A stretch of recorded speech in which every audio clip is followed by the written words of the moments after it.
Good afternoon. Today I'm going to be reviewing the Tsar Bomba TB8211Q. This watch is available from Tsar Bomba official store on AliExpress for €268. So firstly, let's look at the box that the watch comes in, and then I'll talk you through the specifications of the piece. So the watch comes in a watch box, which is protected by this white cardboard outer box. This is the watch box. One removes the lid, and the watch sits in a base on a padded pillow cushion, as one would expect. The padded pillow cushion is upholstered with a velour fabric to a good standard, and the interior of the base is also fully lined with a velour fabric to a good standard, so nice presentation.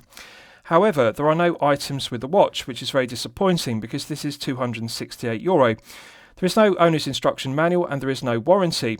Now, apparently the watch is covered by a 2-year international warranty, which sounds very good, but however, without a warranty card for proof of purchase and details of the terms and conditions of the warranty, there's no way of the collector making a warranty claim in the event of the watch being faulty. And also, there's no owner's instruction manual to detail the operation of the movement use, which is the Seiko VK67 Mecha Quartz. So I would like to see Tsar Bomba introduce a warranty card and also an owner's instruction manual. So, with regards to the specifications of the piece, this is the Tsar Bomba TB8211Q. The watch is clearly an homage to the Richard Mille RM11-03, so very similar proportions to the RM11-03. We have a 46mm case diameter. We have a 51.5mm lug-to-lug measurement, a thickness of 14.8mm. At the widest point of the integrated lugs and the integrated fluorine strap, it's 27.5mm, and the fluorine strap tapers from 27.5 down to the buckle and tang, which is signed to a good standard with Tsar Bomba engraved. Nice heavy gauge to the 316L grade stainless steel buckle and tang, angular profile to it, brush satin finish to the top side, underside and flanks, no sharp edges, no burrs. 2 keepers on the fluorine strap, one's fixed, one slides. Now, good attention to detail, which I'll show you, is on the first keeper, there are 2 nubs either side of the fluorine strap. As you can see, 2 nubs on this side, 2 nubs on the other side. Now, the nubs engage either side of the first keeper, and that locks it into position, so it doesn't keep sliding out of position, which is very annoying. This is very good design, and it's very good attention to detail because, as you can see, the nubs work very well. The first keeper can engage and lock into them, and it doesn't slide about, but the second keeper is allowed to float up and down the strap into the correct position. So I think they deserve credit for a well-executed fluorine strap. Now, with regards to fluorine, fluorine is stiffer rubber than silicon rubber. Now, the benefit of it being stiffer is that it's more durable. Often with silicon rubber straps, they have a tendency to split and crack around the head of the piece end, the spring bar end, from regular use, from flexing daily.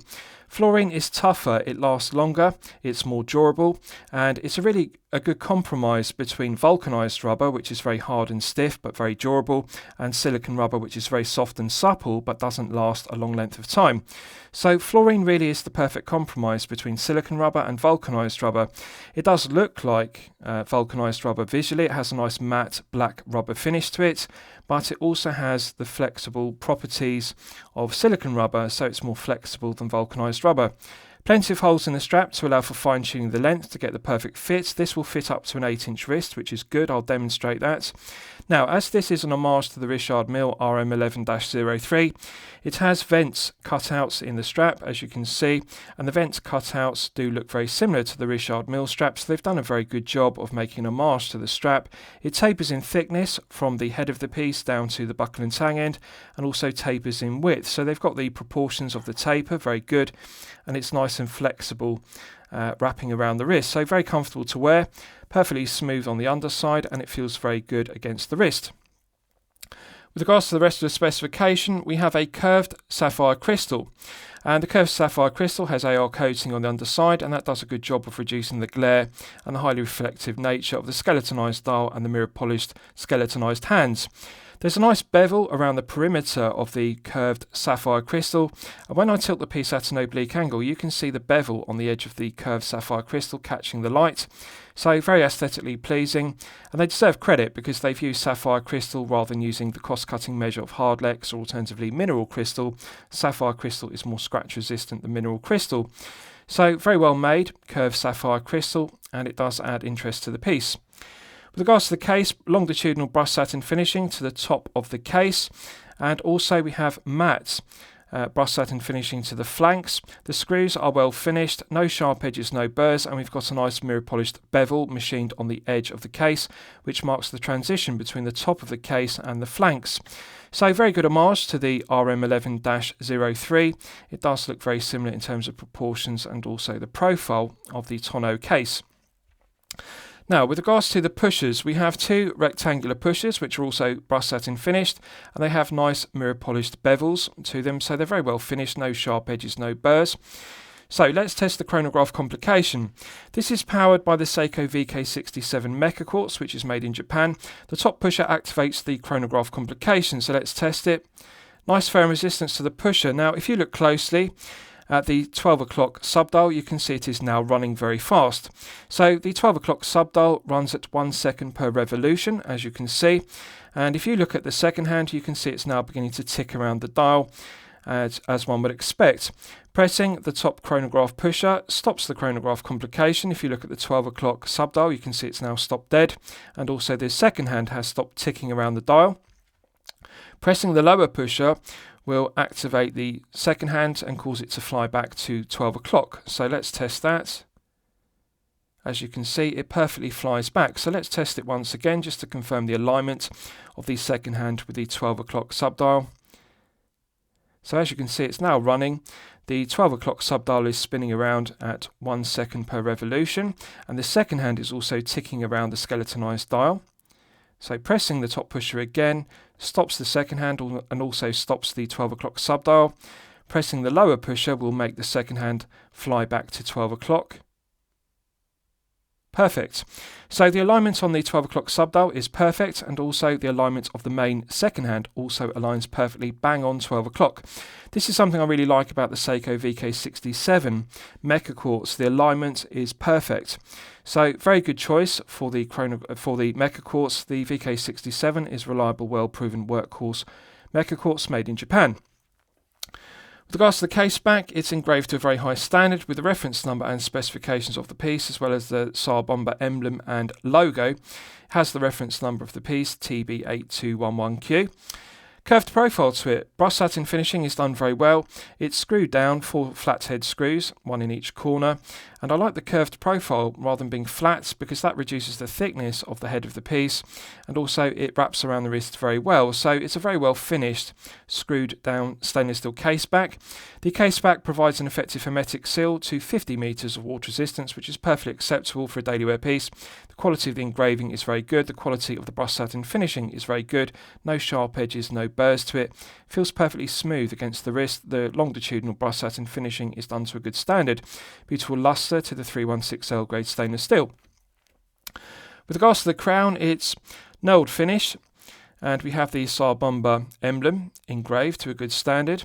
So it's a push-pull crown providing an effective hermetic seal to 50 meters, which is perfectly acceptable.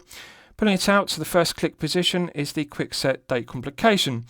Now, if you look closely at the 3 o'clock position, you can see there is a date window, but they've oversized the framing of the date frame, and as you can see, that creates a shadow, and also the date window is undersized, so it's actually very difficult, near impossible, to read the date.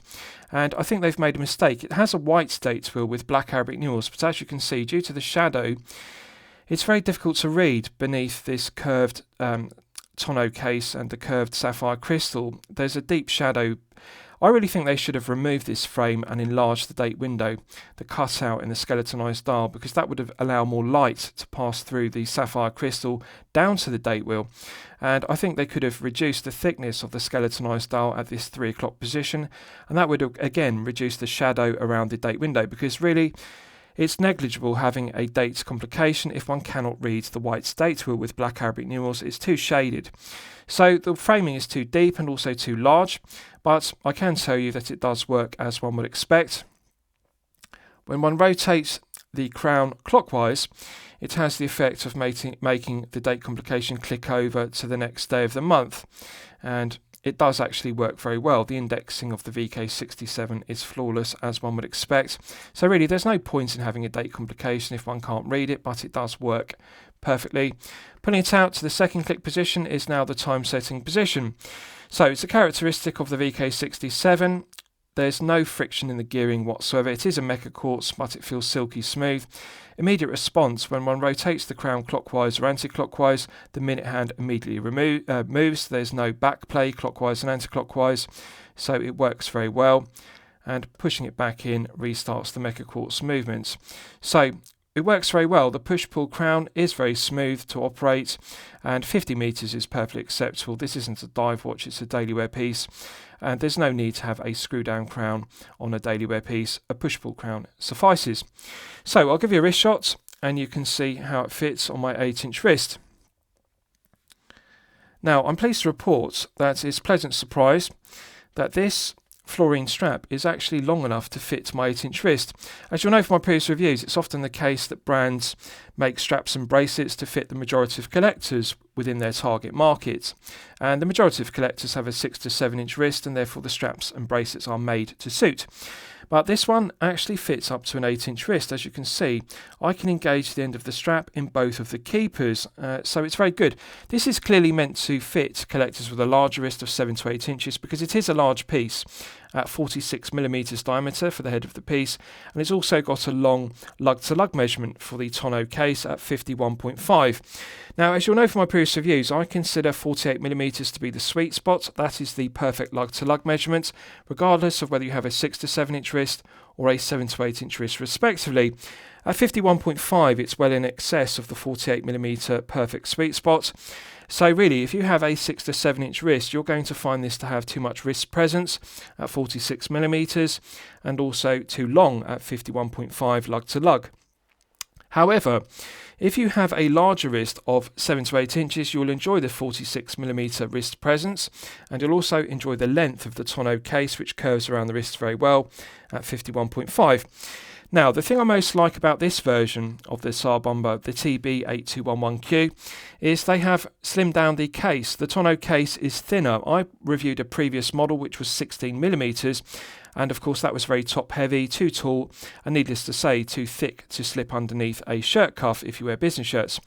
They have slimmed this down to 14.8, so it still is a tall piece, but bear in mind this is an homage to the Richard Mille RM11-03, which also is a thick piece.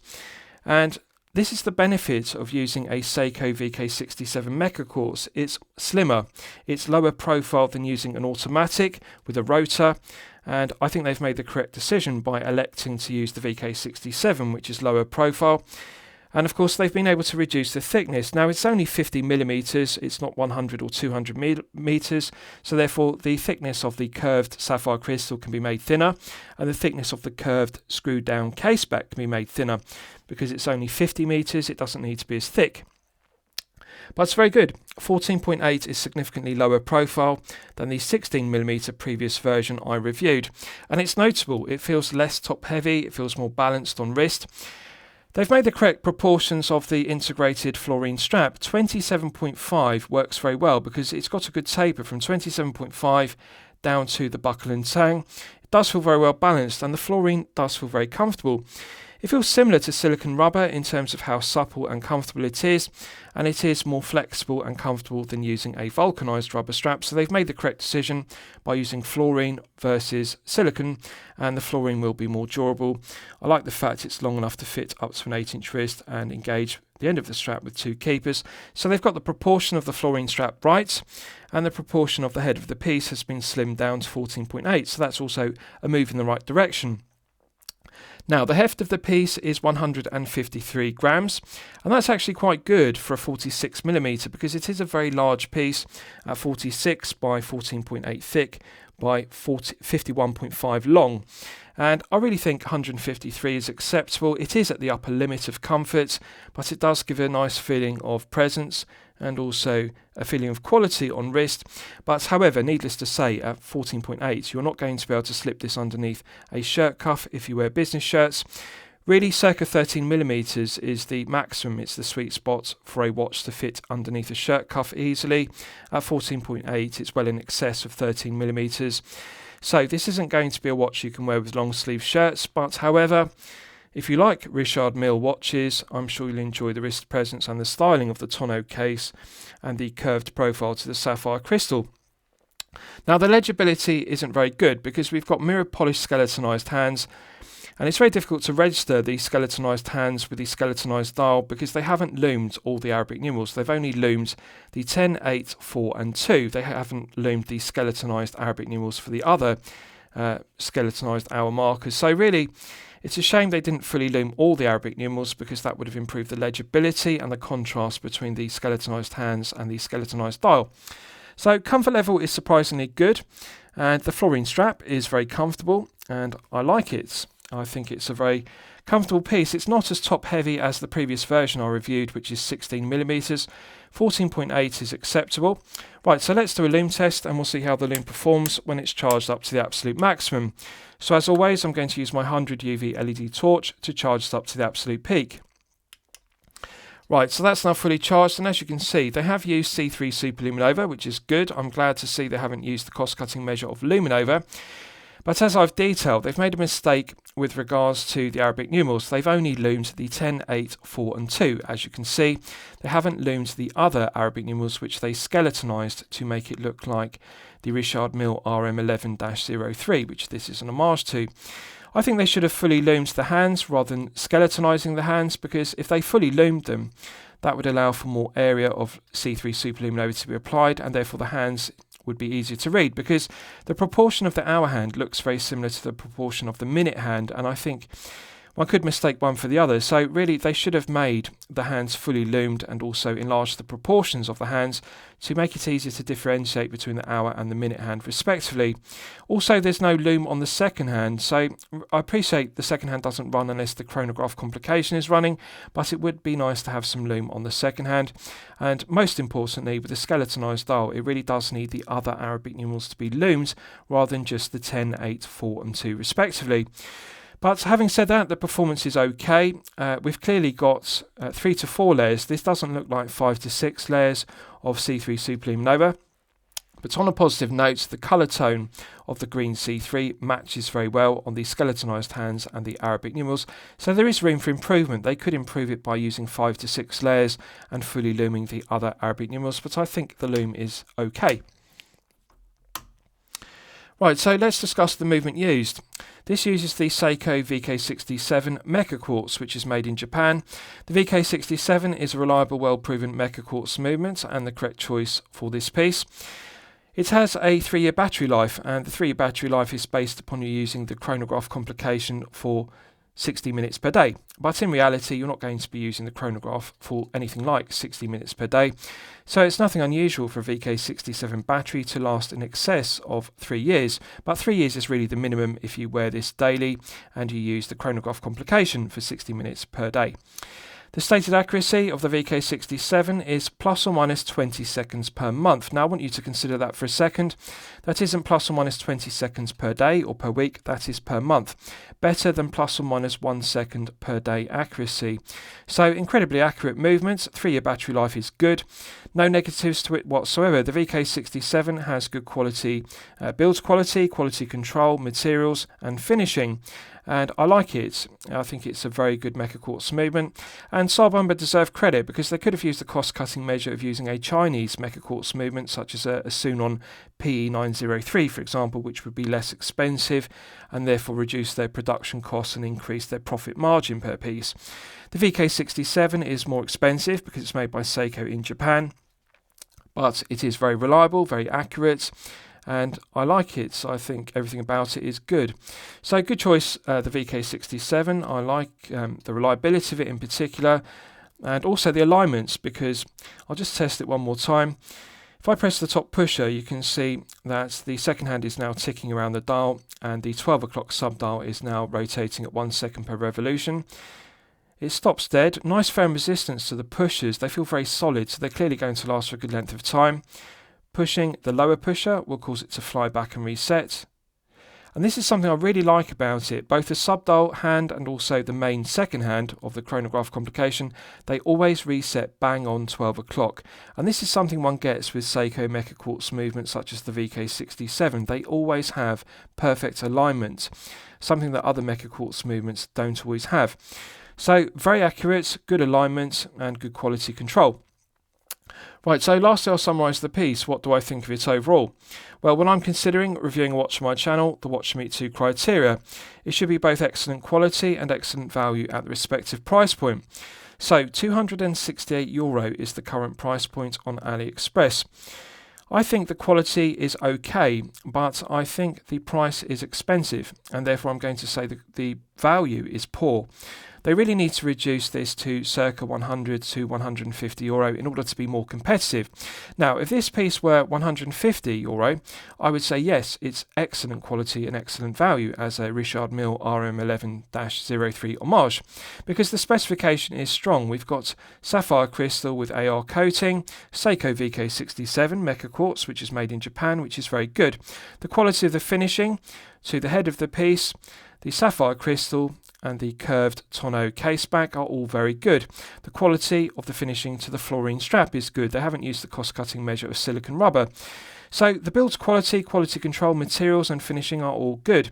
But however, it's let down by the poor quality C3 Super Luminova, because we've only got 3 to 4 layers and they used the cost-cutting measure of not looming all the Arabic numerals. They only loomed the 10, 8, 4 and 2. And also the skeletonized hands are another cost-cutting measure. They didn't fully loom them with C3 Super Luminova. So there is room for improvement with regards to the Super Luminova. And therefore I'm going to say the quality is okay, but the value is poor. At €268 there are better options. And I think the Sega design, for example, if you like Richard Mille homages, that is another one you might want to consider.